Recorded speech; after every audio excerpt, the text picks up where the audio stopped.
तो आपको लगता है विनोद राय की जैसे कहा जा रहा है कि विनोद राय आप कह रहे हैं कि पॉलिटिकल इंटेंशन से वो आगे जाना चाहते हैं, इसीलिए इस तरह। मैं आपको 1987 में ले जाता हूं। 1987 में बोफर्स रिपोर्ट आई, बोफर्स की बात आई और तत्कालीन सीएजी टीएन चतुर्वेदी जी ने बोफर्स पर अपनी रिपोर्ट दी, जिस पर कि भारतीय जनता पार्टी ने हंगामा किया और पार्लियामेंट नहीं चलने दी। उसके बाद उनके रिटायरमेंट के बाद वो बीजेपी के मेंबर पार्लियामेंट बने और उसके बाद गवर्नर बने। ये इतिहास है।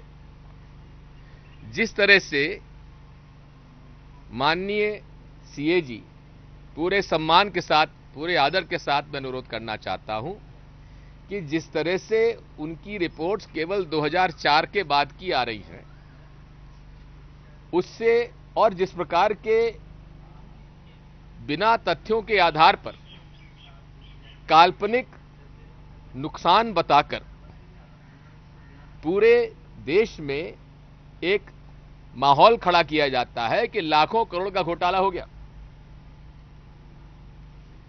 ये मत भूलिए कि ये देश डेमोक्रेटिक वेलफेयर स्टेट है। कल से सीएजी ये कह देंगे कि पीडीएस के अंदर इतना पैसा आपने सब्सिडी दिया, इसमें घोटाला हो गया। कल से सीएजी ये कह सकती है कि फर्टिलाइजर में किसानों को इतना तो आपने सब्सिडी दे दिया, इतना नुकसान हो गया। कल से कह सकते हैं कि पेट्रोल डीजल में इतना सब्सिडी दी जा रही है, इसमें घोटाला हो गया। ये कपोल कल्पित जो फिगर्स दिए जा रहे हैं, इस पर मुझे आपत्ति है, क्योंकि ये कहीं कोई ठोस आधार पर ये आधारित नहीं है।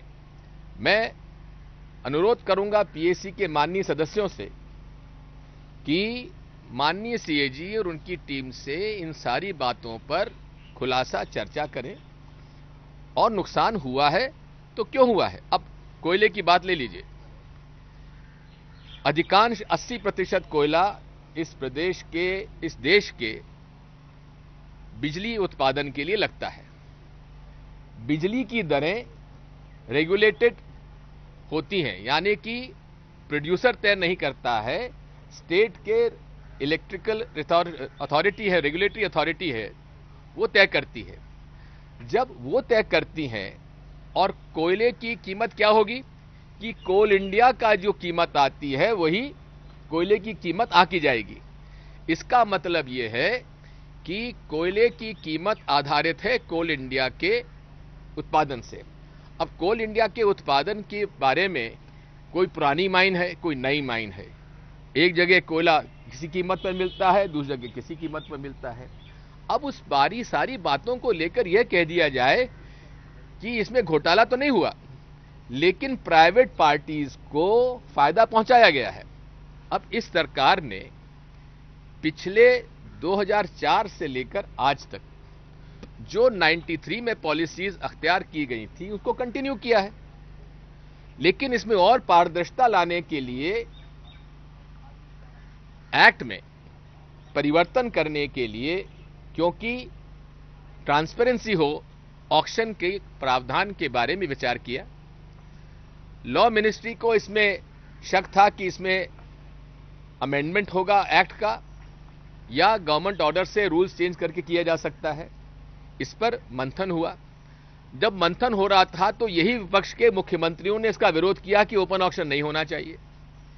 उसके बाद जब बिल में अमेंडमेंट आया तो चर्चा ना हो इसके बारे में फिर एक डेलीगेशन गया, स्पीकर से मिला, वाइस चेयरमैन राज्यसभा से मिला, चेयरमैन वाइस प्रेसिडेंट साहब से मिला और कहा कि इसमें अभी चर्चा मत कराइए। सारे विपक्ष के लोग थे। अब इन सारी बातों को लेकर विपक्ष संसद ना चलने दे और कार्रवाई ना चलने दे, इसका मतलब यह है कि हमारा बहुमत नहीं है, उसके बावजूद भी हम प्रधानमंत्री को हटाने की शक्ति रखते हैं। इस बात को एक किसी भी प्रजातांत्रिक तरीके से इलेक्टेड प्राइम मिनिस्टर कैसे स्वीकार कर लें। और इनकी मानसिकता उसमें भी दर्शाई जाती है जब अडवाणी जी कहते हैं कि इलेजिटिमेट गवर्नमेंट है। अरे, कॉन्स्टिट्यूशनली इलेक्टेड प्राइम मिनिस्टर हमारी है, हमारे पास बहुमत है और बहुमत साबित कर चुके हैं, कितनी बार कर चुके हैं। उसमें अडवाणी जी कहते हैं लेजिटिमेट गवर्नमेंट है। आखिर भारतीय जनता पार्टी मूल रूप से राष्ट्रीय स्वयंसेवक संघ का प्रतीक है और राष्ट्रीय स्वयंसेवक संघ प्रजातंत्र में विश्वास नहीं रखता है। ये इसके पीछे मूल विचारधारा है। लेकिन आपने जो कहा विनोद राय के बारे में कहा गया है, तो क्या आप ये कहना चाह रहे थे कि बीजेपी के इशारे पे वो इस तरह मैं ये कह रहा हूं कि कुछ हमें टीएन चतुर्वेदी साहब का जो इतिहास है वो स्मरण आता है जब इनके बारे में हम देखते हैं। तो क्या समझा जाए कि अब विनोद राय भी अब अगले कहीं के गवर्नर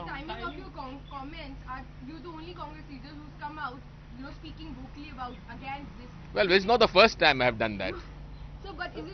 बट सरकार ना होते हुए आप सरकार से किसी को ना होते हुए ऐसा है, आप देखिए, मैं रिस्पॉन्सिबली पूरी विश्वास के साथ और पूरी जिम्मेदारी के साथ हर बात कहता आया हूं और एक एक बात जो मैंने कही है सही निकली है। लोग मुझे इस पहले ना माने मुझे ऐतराज नहीं है, मुझे क्या क्या नहीं कहा गया, लेकिन एक एक बात मैंने कही है वो एक एक बात सही हुई है। और इसलिए ये जो मैंने बात कही है आप देखेंगे कि आगे चलकर क्या होता है।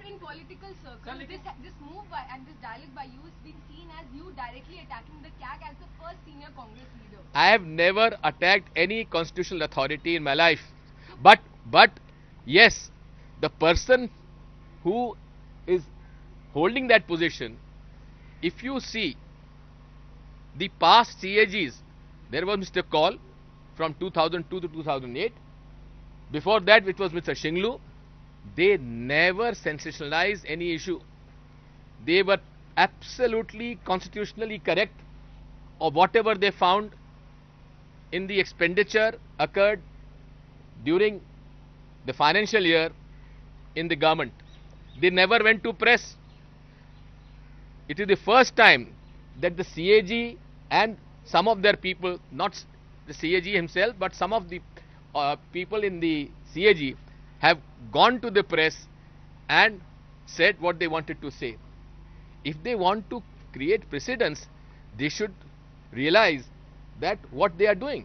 लेकिन सीएजी रिपोर्ट तो स्टेट्स के बारे में आई है जो स्टेट्स में गोल का है और उसमें भी कहा गया कि घपला है, तो फिर आप कैसे कह सकते हैं? पहली बात मैं ये आपको कह देता हूं कि एजी और सीएजी में फर्क होता है।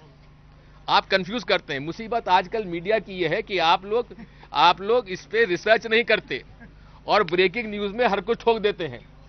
बात यह है, सुन लीजिए, एजी की report auditor general of Chhattisgarh की रिपोर्ट है, ओके, जो कि सीएजी के अंतर्गत काम करता है। मेरी पहली बात तो यह है कि CAG is not an investigative agency, it is only an audit party, an audit agency. An audit agency can raise objections to which the state ministries and the state governments and the government of India, each ministry responds to all these objections, and with those objections, with their comments, it is presented to the parliament, and then the public accounts committee, which is headed by the principal opposition party, goes into each this thing and presents it to the parliament, and it is then goes to the people. Now it is the people in a democracy, it is the people who decide what is wrong, what is not wrong, not CAG. Sir आपने कहा कि आपकी हर बात सही। आज 11 बजे धरना प्रदर्शन करने जा रहे हैं जंतर मंतर पे। कौन? सुषमा स्वराज जी और अरुण जेटली साहब। ये भी एक बड़े चौंकाने वाली बात है कि माननीय विपक्ष की नेता सुषमा स्वराज जी भोपाल में जाके बयान देती हैं कि मैं दिग्विजय सिंह के साथ वाद विवाद करने तैयार हूं कोल के विषय पर। माननीय विपक्ष की नेता को पार्लियामेंट की डिबेट पसंद नहीं है, पार्लियामेंट में वो भाग नहीं लेना चाहती हैं और दिग्विजय सिंह को उन्होंने इज्जत बख्शी है।